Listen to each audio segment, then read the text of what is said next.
آج Pakistani social media پر ایک صحافی کا لباس ٹرینڈ کر رہا ہے۔ سوشل میڈیا کے صارفین کی جانب سے مختلف تبصرے ہو رہے ہیں۔ کسی نے لکھا ہسپتال کی نرس لگ رہی ہیں، تو کسی نے لکھا کراچی کے نجی ہسپتال کے کپڑے لے کر بھاگی ہیں، اور یہ سب ہو رہا ہے جب پس منظر میں ایران امریکہ مذاکرات جاری ہیں۔ غریدہ فاروقی پاکستان کی معروف صحافی اسلام آباد جناح کنونشن سینٹر میں ایران امریکہ مذاکرات کور کرنے آئی اور اسی دوران ان کی ایک تصویر وائرل ہوئی۔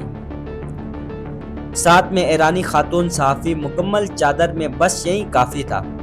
سوشل میڈیا پھٹ پڑا۔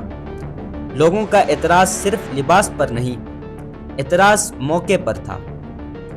جب آپ ایک سرکاری بین الاقوامی تقریب میں اپنے ملک کی نمائندگی کر رہے ہوں تو آپ کا لباس صرف آپ کی ذاتی پسند نہیں رہتا، وہ آپ کے ملک کی تہذیب، ثقافت اور شناخت بن جاتا ہے۔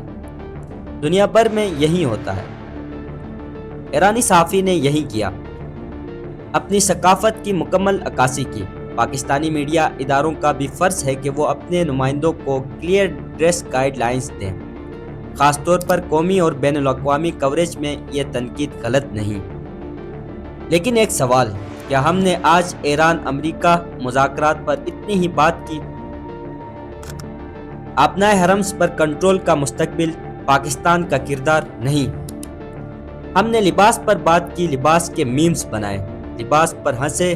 منٹو کہتا تھا، یہ معاشرہ اپنا چہرہ آئینے میں نہیں دیکھتا، دوسروں کے کپڑوں میں ڈھونڈتا ہے۔ لباس ضروری ہے، یہ بات سچ ہے، لیکن خبر اس سے بھی زیادہ ضروری ہے۔